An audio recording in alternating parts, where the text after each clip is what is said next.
Hi everyone. The next concept is nothing but the points where we missed in the previous videos. Okay, so that's why I had this video as a missed points.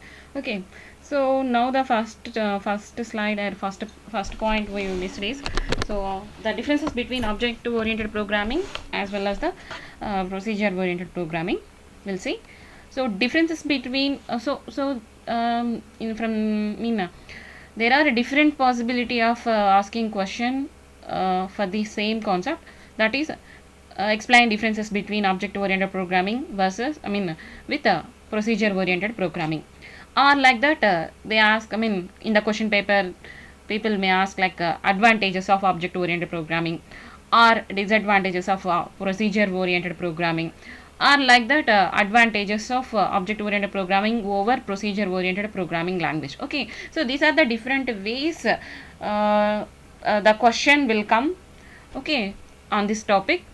So objective oriented programming makes development and maintenance easier, whereas procedure oriented programming language is not easy to manage if code grows as a project size grows. Okay, so when comes to the procedure oriented programming that we already discussed, so maintainability and on the development of new features to the already existing is very difficult. Okay, if you take object oriented programming languages, already we start with the development with certain features. So later if you want to add a new features, then we can easily add to the existing, but when it comes to the procedure oriented, that is not possible. So that is the first point defines.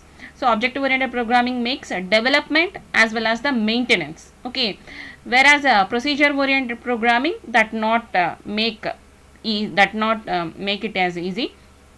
Okay, if the code grows as a project, so project size grows, code also grows, the means number of lines of code may increases, which way makes maintenance of the project is a very complexity. Okay, that is the first point. When it comes to second point, object oriented program provides a data hiding, whereas procedure oriented programming language, a global data can be accessed from anywhere. Okay, so data hiding, so already we discussed about abstraction and how we can provide abstraction with abstract classes interfaces. Okay, 0 to 100% is abstract classes, 100% by the interfaces. Okay, that we all discussed, all there in the object oriented programming. But whereas in procedure oriented programming, we have a we can declare a data in the form of a global, where this global data can be accessed to anywhere. Okay, so that means there is no security in the procedure oriented programming, where here data hiding means not hiding of a data hiding of a data from others. Okay, not like that. So the name is defines that, so we can provide security for the data, okay, which is not there in the procedure oriented programming. So we can provide security. Data hiding means providing necessary, hiding unnecessary. Okay, so that is about data hiding means security is there in object oriented programming, which is not there in the procedure oriented programming. Okay, the third point is object oriented programming provides ability to simulate real world event much more efficiently. We can provide the solution of real world problem if we are using object oriented programming languages. Okay, so when we discussed object oriented programming features like inheritance, polymorphism, encapsulation, abstraction, we just look at the real world environment. That means we always take an example of real world environment. For example, you can go with the inheritance. So inheritance will explains the how the human relationships are there, like grandparents, parents, children. Okay, whereas if you go with an abstraction, how we have an abstraction in our life, like sending a message where we don't know the internal issues, or making biryani, like that. Okay, so we just eat, we don't know the internal procedure, how make it, okay, how make the biryani. Okay, so that means so it always object oriented programming always very much close to the real world environment, what is happening in the current situation, like that. Okay, so that's why this is more useful, more efficiently helpful to the developers. Okay, so those are the objective oriented programming advantages over the procedure oriented programming. Okay, so these are the different ways to ask a question about this. Okay, so next, what is the difference between object oriented programming language and object based? Okay, just now in these points what we discussed here is differences between object oriented programming versus procedure oriented programming. Okay, procedure oriented is one of programming, it's terminology, where object oriented programming nowadays everyone using this. Like that, object based programming languages also there. Okay, how we have a object oriented programming languages, those uses object oriented programming philosophy or domain, like that. So object based programming languages also there. Okay, where objective based programming languages are nothing but they follows all the features of object oriented programming languages, programming features. Just look at it, listen carefully. Object oriented programming languages are nothing but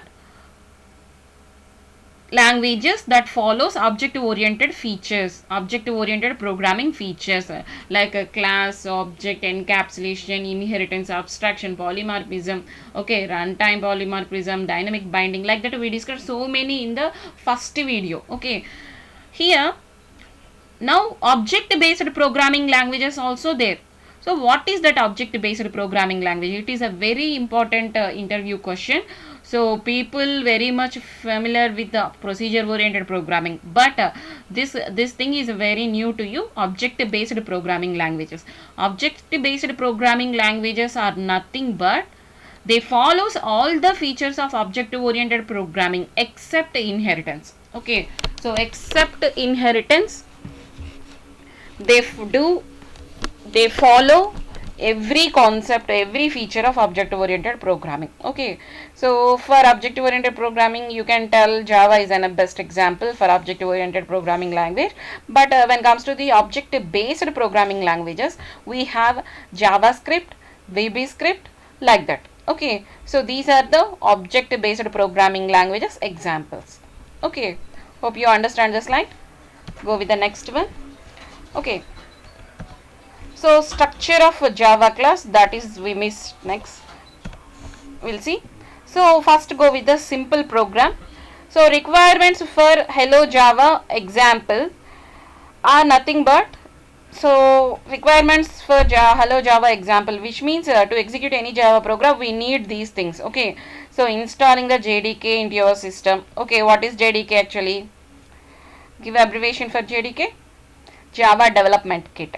Okay, and we have to set path and we have to create a Java program and then we can compile and run. Okay, so if you don't have any IDE, remember this, if you don't have an IDE, IDE stands for Integrated Development Environment. Okay, if you don't have any IDE, you just go this path setting in the command prompt. Okay, if you have an IDE, so no need to go with the path setting and all, directly it that can be done by the inbuilding. Okay, so now go with the creating. How? So there we have a creating a Java program, right?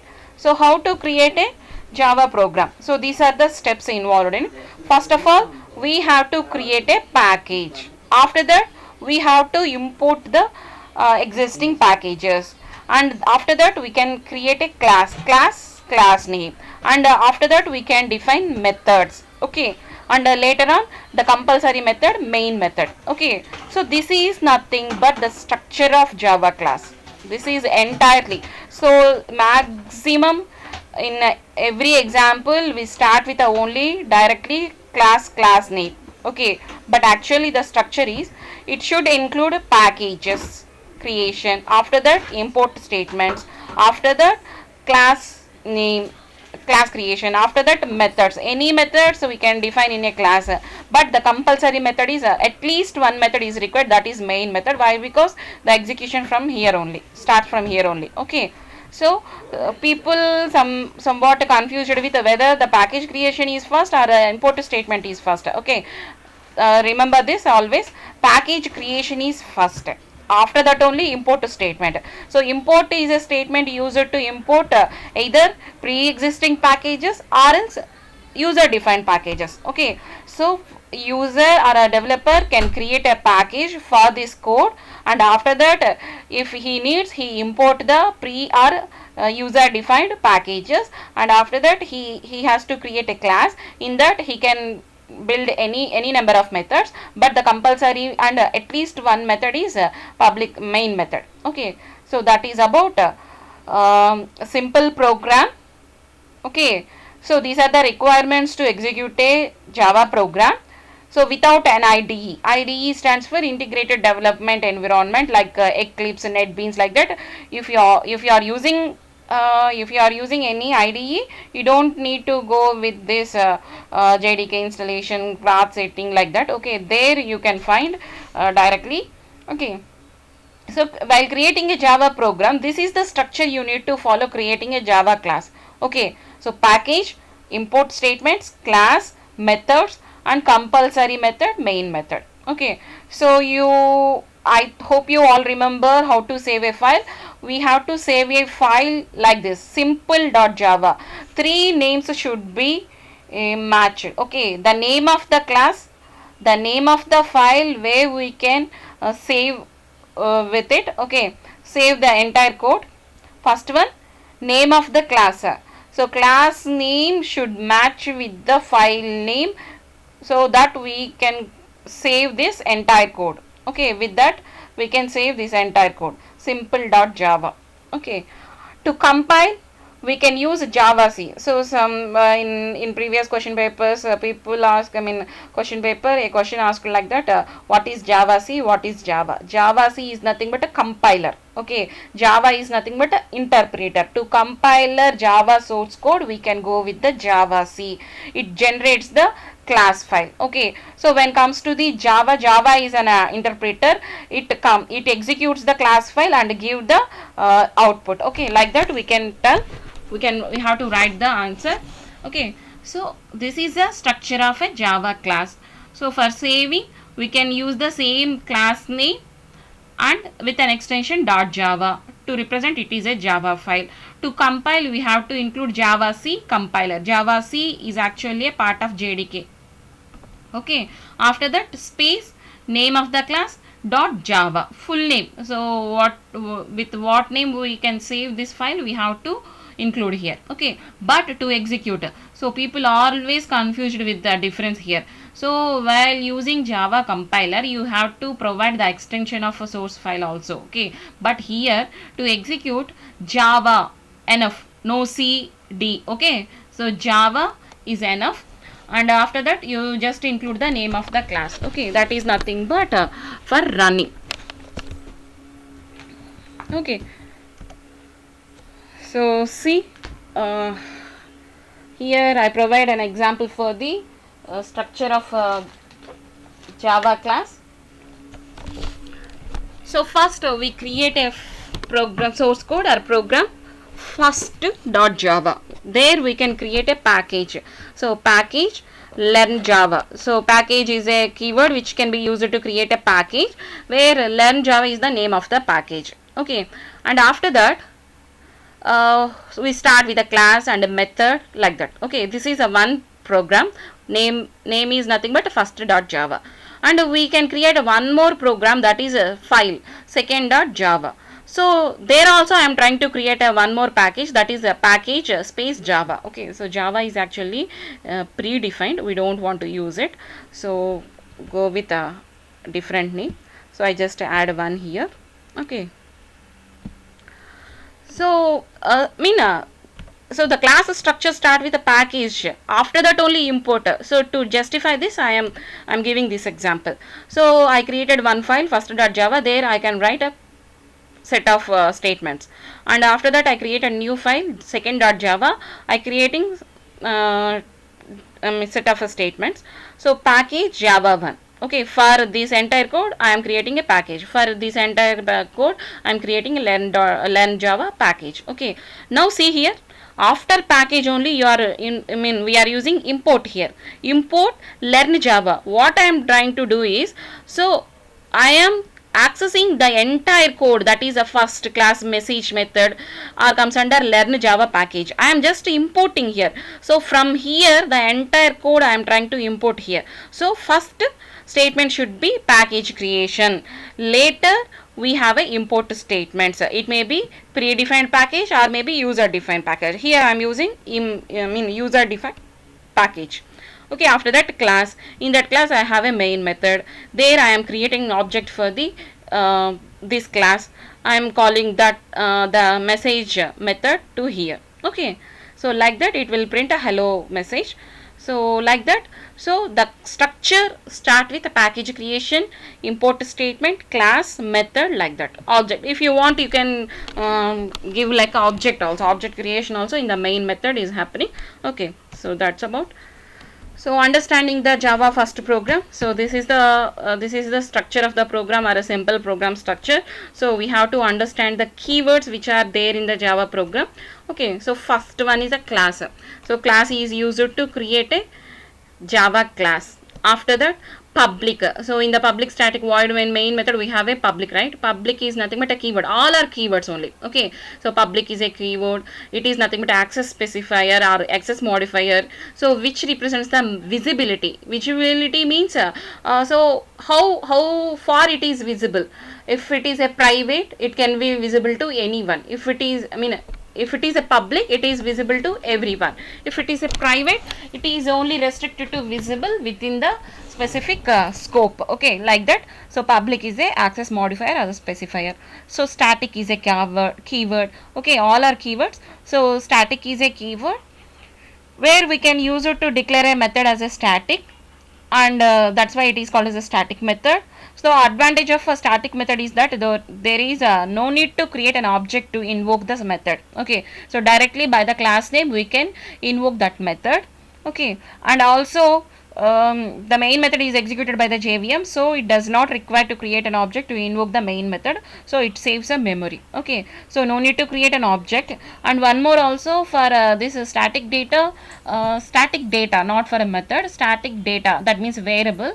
So single memory is allocated. Okay, where even many times you can call that data, the same memory location, in the same memory location that data may exist. Okay, so just to go through the previous videos related to static keyword. So next, void is actually a return type. Okay, and after that main is nothing but just a name of the program. In C also you have a main program, right? Okay, int main, like that. So it just a name of the program. It inbuiltly in any programming language, in C or Java, inbuiltly it is defined that the compiler should start the execution from the main method. Okay, like that. String arguments. So it is used to mainly for command line arguments. Till now we didn't discuss. That is also covered in the next videos. Okay, so string arguments. So that means a user can take input from the keyboard.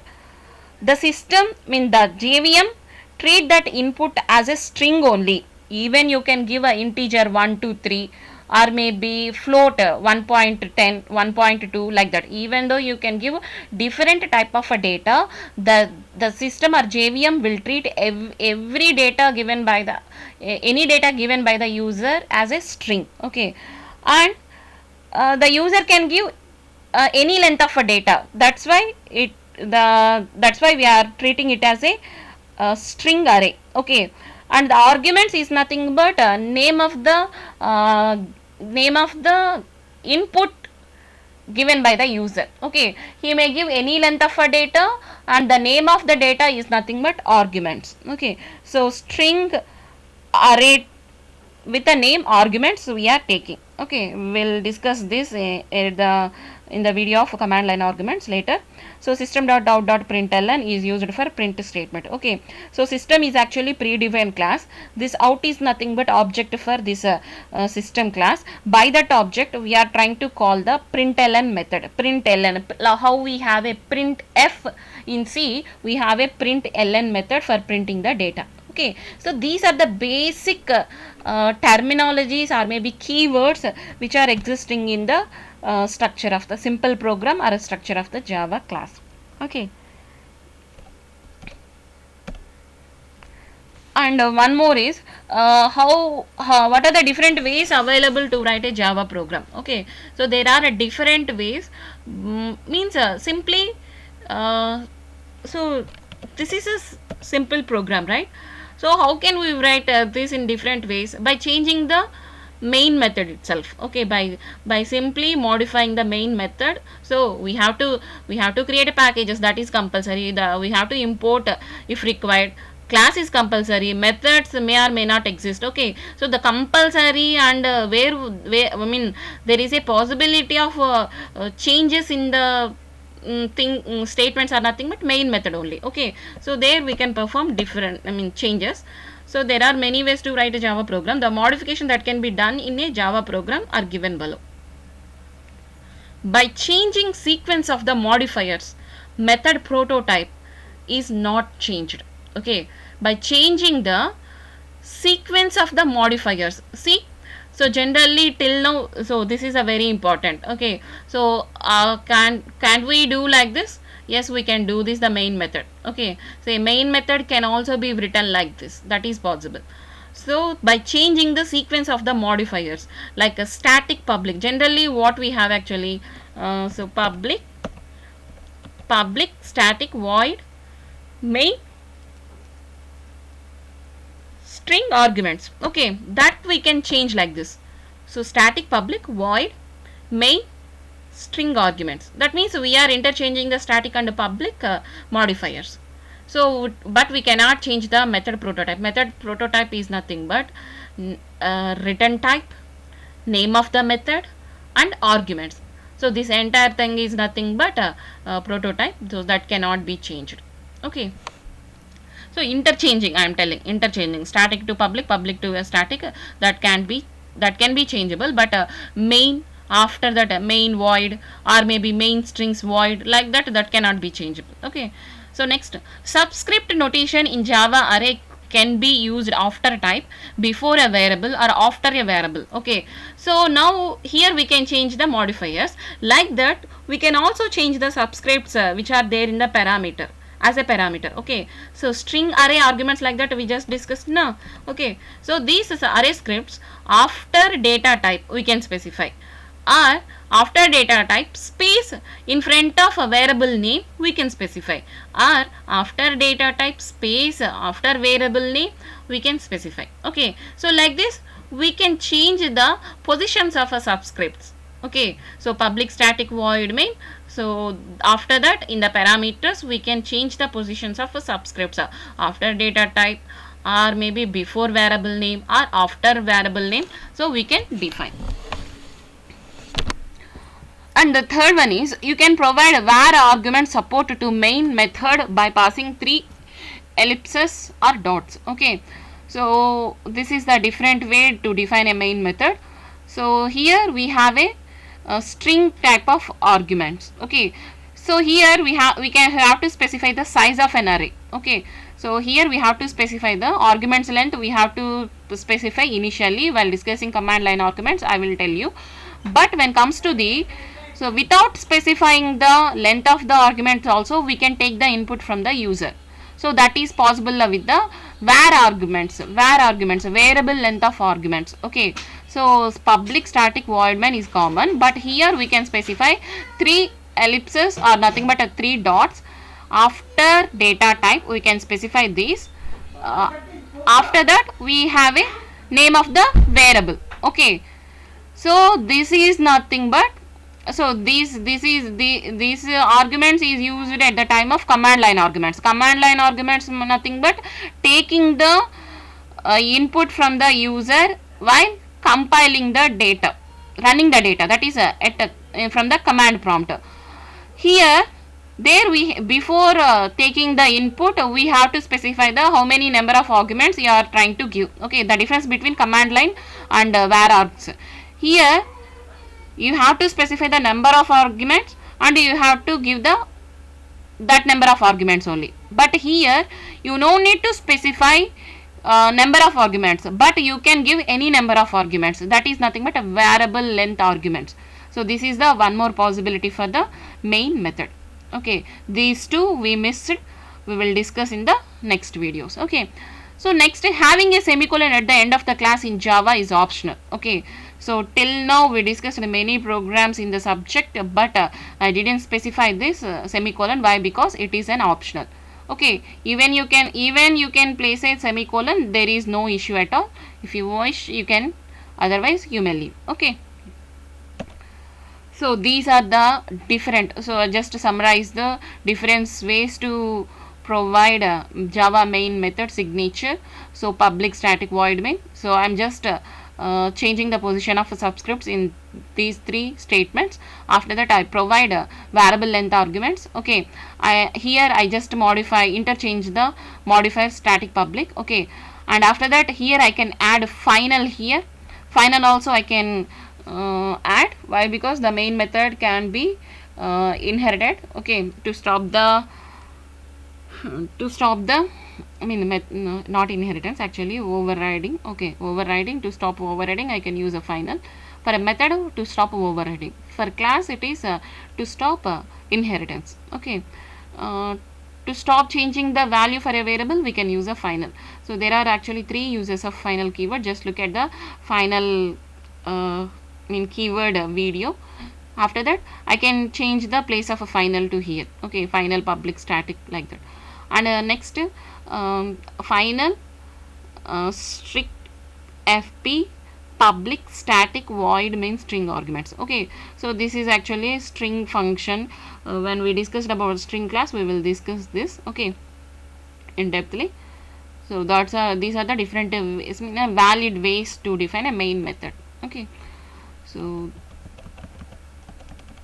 okay, after that the point what we missed here is operator precedency. Okay, so operator precedency, we discussed about operators and different types of operators, but we missed with the precedency.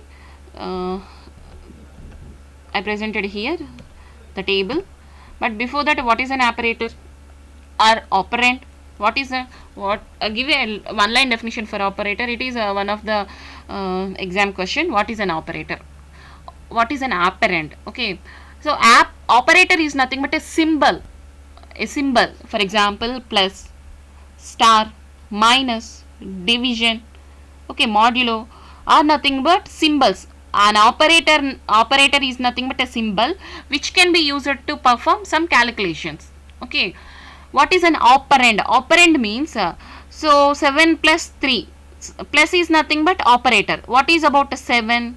3. In place of 7 3 we can also place x y. Okay, so operand is nothing but a variable or a constant. 7 is a constant, 3 is a constant. In place of 7 and 3 I can also use a variable name like a plus b. Okay, so operand is nothing but a variable or a constant, so which can be used to perform operations. Operator is a symbol which can be used to perform calculations. Operand is a variable or a constant which can be used to perform operations. Okay, so explain any type. Okay, any type of operator. Okay, from in the exam point of view I am writing these questions. So these are maybe two marks questions, like that. So sometimes in the exam paper they will ask what is what are the different operators available in Java, like that. Okay, or else they may ask like that, explain any type of operator like bitwise or maybe logical operators, like that. Okay, there is a different possibility of questions. And the next one is, what is operator precedency? This we missed at the time of operator, I think so. Okay, so operator precedency determines the grouping of terms in an expression. Okay, expression, what is this is also one question, 2 marks question. What is an operator? What is an operand? What is an expression? Expression is nothing but a combination of operator and operand. Okay, so this is entirely called as an expression. What we have here, one operand, one operator, one operand, one operator, one operand. Okay, simply an expression is nothing but so collection of or combination of operator and operand, like that you can define. So these are the 2 marks questions, right? Okay, So operator precedency determines the grouping of terms in an expression. So that means, so if it is an expression, how this expressions to be evaluated is actually depending on the operator precedency. Okay, how expression is evaluated. So some operators are having higher precedency, higher priority, and some other have a lower priority. Okay, so if you see the precedence table first, so these are the operators having the highest priority. Okay, from top, from highest to lowest, I defined here. So parenthesis, array brackets are the highest priority, where comma has the lowest priority. Okay, in the operators, so arithmetic operators like multiplication and division and modulus having the highest priority than the plus and my addition and subtraction. Okay, in the same way, so relational operators having the highest priority than the bitwise operators. Okay, so like this, operator precedency defines the, so what are the operators having the highest priority to be evaluated first and in any expression. Okay, so see, from by this table you just tell me, so what is the output of this one. So first plus will evaluate, and addition, I mean multiplication is evaluated. Multiplication will evaluated first. Okay, 3 into 2, 6 plus 7, 13. Okay, so that is because of operator precedency. So if we don't follow any operator precedency, what will happen? 7 plus 3, 10 into 2, 20. So that is actually wrong answer. Okay, but operator is nothing but a symbol, operand is nothing but a variable, where expression is nothing but a combination of those. So the evaluation of expression is actually based on the operator precedency. Okay, so these are the different operators, and these are, I mean, the names of operators, and here the symbols. Okay, here we have another issue, associativity. Associativity is nothing but, so I will tell you the example, so then we'll go with what is happening there. Okay, if you have, so in arithmetic, just go with an arithmetic operators example. So you have a multiplication, division, modulus having the highest priority than the addition and subtraction. Okay, that is good. So if any expression having plus and multiplication, then you can go with the multiplication first, then you can go with the plus. Okay, from this example we understand that.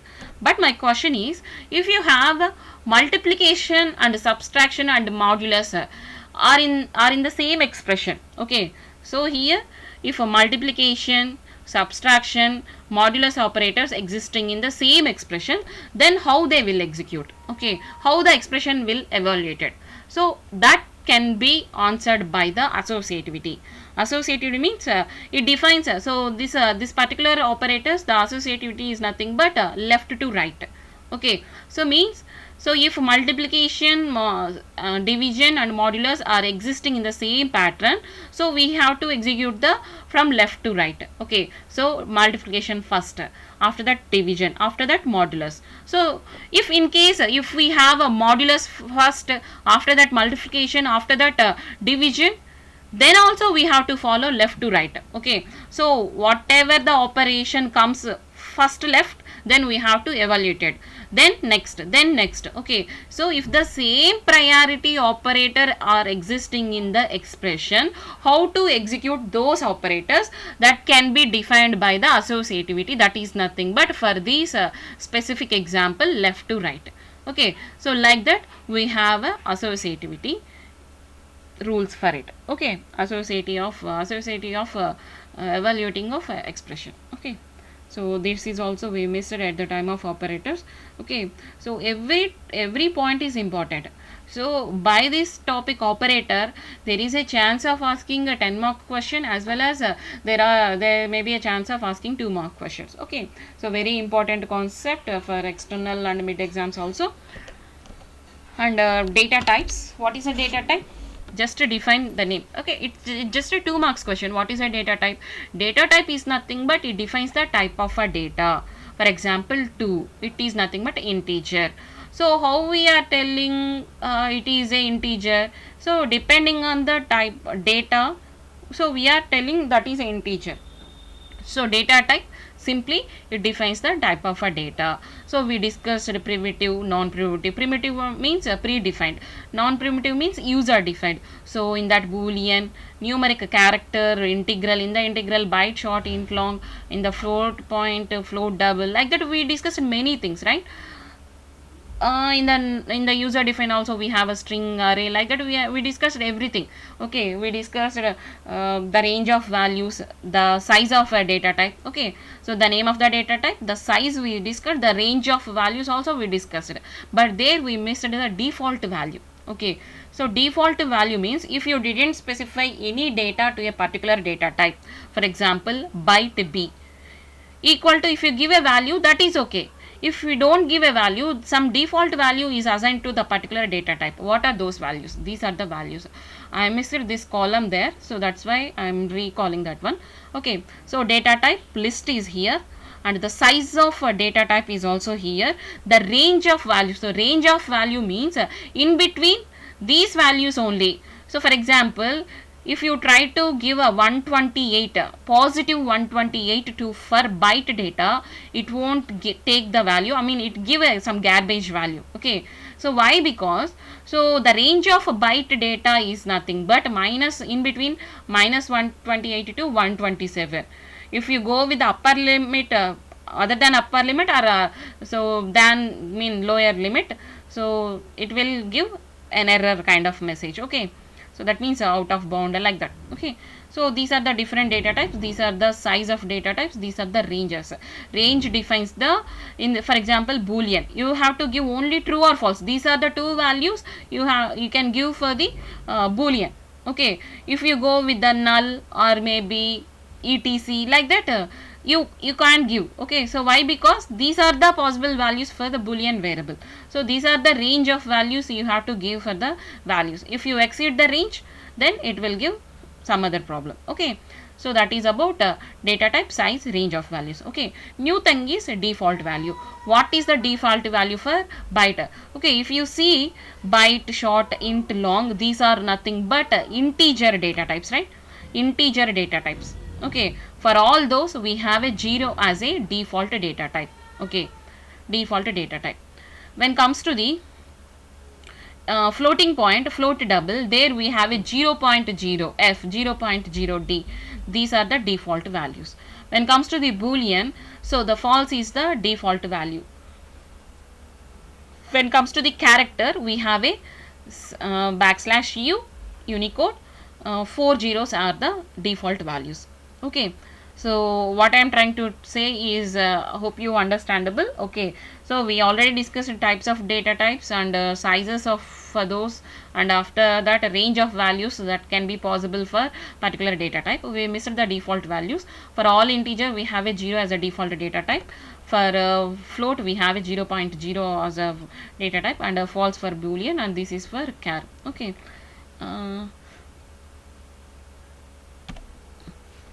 So last one is a char, right? Unicode, it takes 2 bytes.